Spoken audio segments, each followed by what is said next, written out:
Welcome back to Fans Interference. We're broadcasting live from McFadden's at the ballpark. If you haven't had a chance to, come check us out. Have a chance to be featured live on air. We're here every Thursday from 6 to 8. Back to you, Krause. All right, good stuff. Nikki Williams always out in the crowd as we broadcast you live. We're presented by Apple Public Adjusters on a Thursday night. We're live down here at McFadden's in the ballpark. Special thanks to Perry List for coming out and talking NBA as the NBA Finals get underway.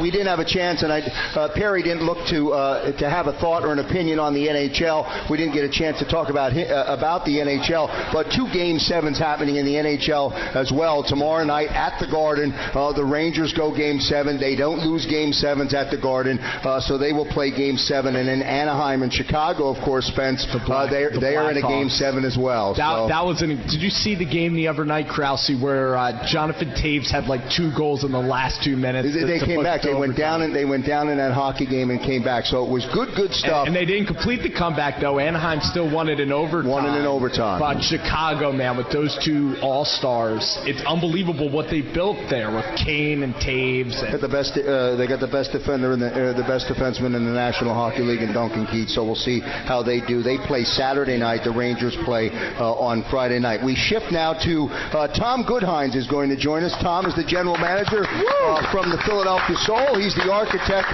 of a team in Philadelphia that gets to say right now, Tom, that, hey, we've got the best record. We're 8-1, and we're in first place. That's got to feel fantastic for you, man.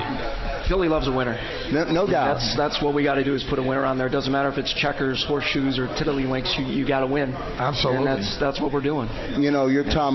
Before we came on, we started to talk about it. You know, you're in an interesting position. You're one of only 6 individuals who can classify themselves as the general manager of a professional sports team in this town. And with that title and with that, comes a lot of challenges.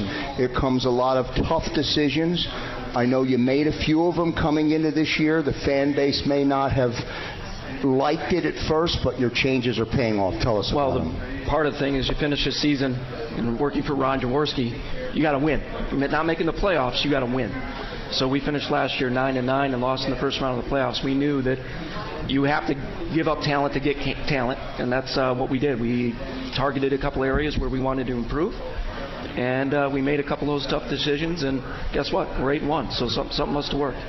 Well, tell me what's the ingredient? I mean, I know Radabaugh. I love Dan Radabaugh. He always plays well, but you gave him some support. Yeah, with Dan last year, he will even admit himself that he maybe wasn't as focused as he should have been. Came in very dedicated to the craft this year, and obviously working under a Hall of Famer in Clint Dalzell he's the best offensive mind in the league. Chip Kelly would definitely smile at some of the play calling that Clint does for the Soul. But, Dan's really been the key for us. 58 touchdowns, 6 interceptions. I don't care if you're playing Pop Warner. It's pretty impressive. He's been dedicated to the craft. We got a nice array of receivers to throw the ball to. And, if you haven't been to a game, it's football. People would say, oh, it's arena football. Who cares? Come to a game. Come and check these guys out. See how well that they can play. They still are athletic. Right. Don't tell Kurt Warner that, right? Yeah, exactly. Yeah. Now, Tom, there's some guys, like you just mentioned, the franchise quarterback that's been playing for how many years? 7 years for the Soul? Yeah, this is his 4th year with us. His 4th year. There's some guys in arena football that just succeed at that style of play. How would you characterize those players that stay in arena for maybe 10-plus years and don't translate to maybe like an NFL style of game? Well, I think that it's each individual. Maybe that's not his goal to go on to the NFL. He loves arena football. You get guys that are not that guy. Maybe if they go to the NFL, they're a special teamer. Maybe they're not the wide receiver that's going to go out and be your number 1 receiver. The guy would go down and make tackles. Joe Gooseby, who had a phenomenal game for us the other day, here's a guy that plays the jack linebacker, which is a guy that goes sideline to sideline, and kind of like a secondary guy, had to come into duty and play fullback, and then he scores 3 rushing touchdowns. Oh, by the way, he had an interception return for a touchdown. Oh, and he blocked an extra point and returned it for 2 points. Tell me an NFL guy who's going to be able to do that. I mean, for think you. about, The last guy was Chuck Bednarik. He's Playing both ways. Exactly. That's what makes me think I of. tell you, Chuck's smiling when he's watching arena football, no question about Now, it. let me ask you a question. When you're building a franchise and when you're rebuilding, Yep. an arena football franchise, where's the first place you start? Well, for us, and it's the philosophy of the entire staff. A lot of people say, "Oh, you're the mastermind of pulling this together." For us, it's very collective. It's a collaborative effort for us. Starts with our head coach, Clint Dalzell, our line coach, Phil Bogle, who was on the championship team in 2008. He does our offensive and defensive line fronts, and his ability to translate some of that coming over. And then Derek Stingley, the son of the late Darryl Stingley, is our secondary coach or defensive coordinator. But our philosophy is build up the middle, just probably the same as the NFL. Starts on the offensive side with a great center. For us, it's Shannon Breen. Dan Radabaugh with the quarterback. It's a quarterback-driven league. If you don't have a quarterback, you're not going to do well in this league. And then the fullback. For us, it's Tommy Taggart. And that's where we got a lot of the questions. Oh, Derek Ross, you traded Derek Ross. Tommy Taggart is the best blocking fullback in this league. And that was a decision we had, and it translated to Dan's numbers this year to give him protections. On the defensive side, got to have a great nose. You got to put pressure on the collapsed quarterback in the pocket. Linebacker, you got to have a great MAC linebacker. We have the best in the league in Bo Bell.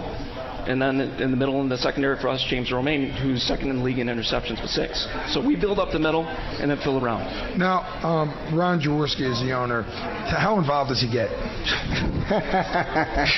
He's involved, man. Yeah, he's involved, right, Tommy? He's At every extremely involved. I mean, very, very. I can't even show you some of the text messages. No, I'd like to. Come on, I want to see them. I mean, he heard he was coming on the show with you tonight, J-Doc. Jaws game there. I'm not so sure. Well, here's the thing.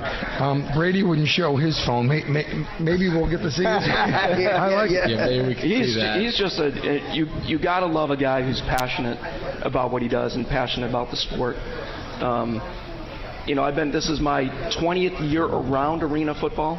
This is my 14th year in the league, and I have not worked with a guy that's been more passionate about what he does and the sport of arena football. And how knowledgeable is he? I mean, my God, I love watching him and listening to him on when he's on the ESPN countdown. Right. I mean, watching him break down an offense and a defense, it's nuts. Yeah. There's almost nothing he can't break down. I mean, I think even the fan to try to translate it to that is, hey, I'm an NFL fan. I love NFL football.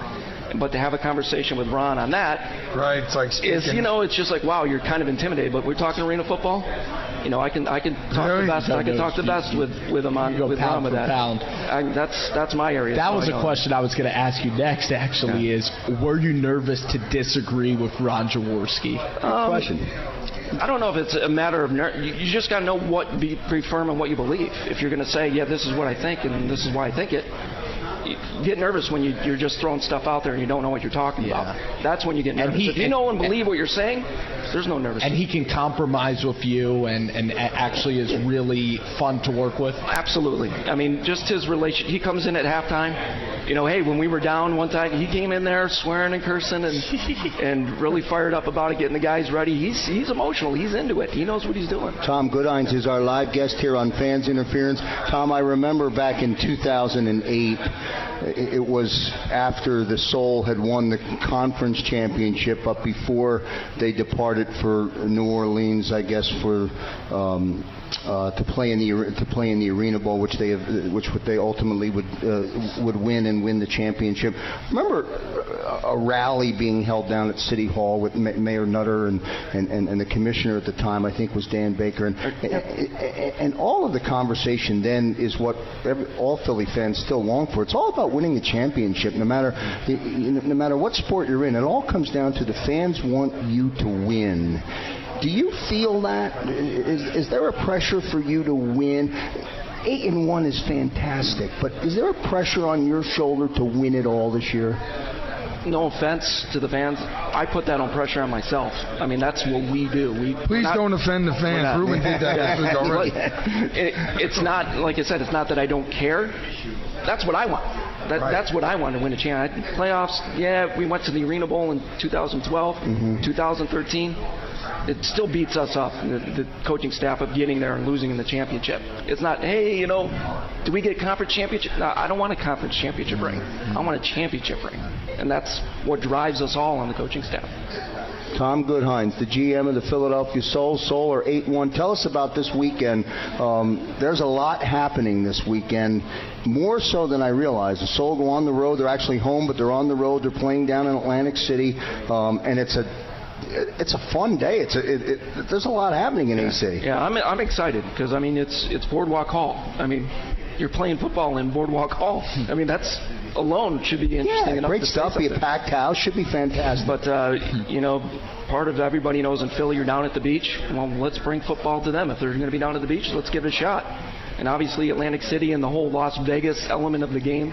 Let's show the West Coast that this is where it's happening here on the East Coast. Well, the amazing thing is that we talk about the Eagles all the time here, and our goal of a parade of green down Broad Street, and like Al was so gracious enough to remind us, we're the only team in the East that obviously doesn't have a Super Bowl, but the Soul is the last football team in Philadelphia to win a championship, and so you do have some bragging rights. And so even though there's pressure on you, you can always point over to the link and go, well, we got one of those championships that you won. I know you won it every year, but that's got to feel good.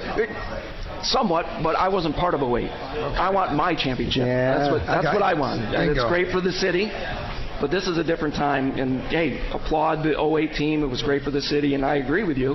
But I want one. I was in Utah and working for the league before that as well, so I want a championship. I will say this: in 2008, the Philadelphia Soul won the championship, followed by the Phillies, who came on and won the World Series. So if everything lines up now, perhaps we could have, with the Phillies in the tank, the Sixers rebuilding, and the Flyers trying to figure out how to get started again, we could have the Soul win it all, and then transition into the outdoor and transition into the Eagles in the fall, and maybe get that good karma again. And we got a great relationship with the Eagles. I mean, we use the NovaCare Center for our tryouts, and the coaching staff's been great. The whole organization for the Eagles, we can't thank them enough for what they do and support us, and it just goes right down the line. Class act on that end. When you're having tryouts, what type of players do you like? In other words, how do you go out and scout and invite the players? I mean, do you go across the country? What's your scouting like? Well, we do have the open tryouts here. We'll probably have one here in the season, September, October, here at the NovaCare Center again, and then we have another one typically in January after the first of the year. But we also had one in Dallas because, unfortunately, that's where Coach Dalzell's from, Dallas. So we have one usually down in that area. Well, he's got to go. I mean, it was nice while he was here. But he's winning, so we'll he gets a look the other way. He'll get a pass on that. He gets a pass, right? We'll get a pass on that. But a lot of it is, guys being focused on their areas of skills, and it's just not just roll out the bag of balls and have guys run around and collect the money. It's you weed out the guys, because if you have open free tryouts, then Joe Schmo off the couch is going to come out. Well, my question is, do you need any running backs? I played a little ball. Okay? I played some ball. I'd like to come out. Well, how's your block? Let's go out right now. Can you block? That's the main thing. You're not running with the ball a lot in arena football. You're passing 90% of the time. We are? Yeah. I can't catch. Is that a problem? 35. It's a small point. That's your Achilles heel. I played for the Falcons, the East Falls Falcons. There's no difference. With all due respect, 35 years ago, if you go back into the Roman high school yearbook, you'll see a record-setting Joe Doherty Jr. there. Oh, man. I thought you were just going to say Roman Empire. No. Well, I brought some of my clippings, Tom. Let's talk about that. We'll get you out there. I got the stopwatch. Whoa, no. I run a 4.5/20, so we can work with that. 8-1, Tom. The Outlaws in for Saturday. That game at Boardwalk Hall.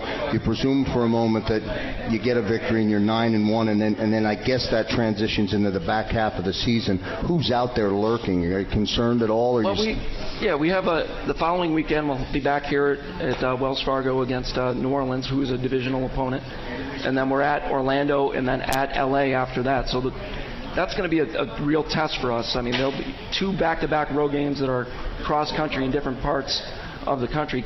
It does take a toll on you. here I'm not playing. I'm just going with the team, and I'm tired. And these guys got to go out there and try to win a game. So that's going to be a little bit of a test. And we're not overlooking the KISS. The LA Kiss. It's not like Gene Simmons is under center for these guys. we got. Once you get past the face paint, it could get real ugly. So we're gonna try to stay focused on that, and I think that's the biggest thing for us. Is it's been one play at a time, one game at a time. Coaching staff has really been hammering in the guys that it's do your job. Don't worry about we got a 3-game lead in our conference. Let's win this one, and then worry about the other ones down the road. Well, Tom, as a general manager, who do you really look up to? It could be in any professional sport. Who do you try to model yourself after in this profession? I focus on arena football. I try not to do. So it's no Billy Bean. It's no Moneyball. I don't do that. Like I said, for arena football, it's a little bit of a different element from a GM standpoint because in my position, I'm doing the PR. I'm the PR guy for the team. I'm also going out and getting trade sponsorships where we actually feed the players. So I got to go out and deal with. You're wearing a lot of hats. You're wearing a lot of hats. So I got to worry about making sure that the coaching staff and the players aren't worried about what's my next meal. Is my flight on time? So I got a middle seat on the flight. It's my job to make sure all of that stuff is taken care of so that they can do what they need to do, and that's win games. Tom Goodhines, our live guest here tonight. Thank you very much, Tom. The Philadelphia Soul 8-1. They play on Saturday night down at Boardwalk Hall. It'll be a packed house. It'll be a full house, and hopefully with some good football being played, the Soul will get a victory on Saturday. Pep rally at noon. Pep rally at noon. A lot of events going on. Live activity. Where's music. the pep rally at? Right at Chickies and Pete's down there and. Down at the Tropicana. Awesome. Yeah, so it's really going to be a fantastic weekend. Fantastic weekend. That's this weekend. 8-1 for the Philadelphia Soul. Tom Goodhines, thank you very much for joining us. Stick around as we take our final break of our show here. When we come back, closing thoughts. Stay with us, everyone.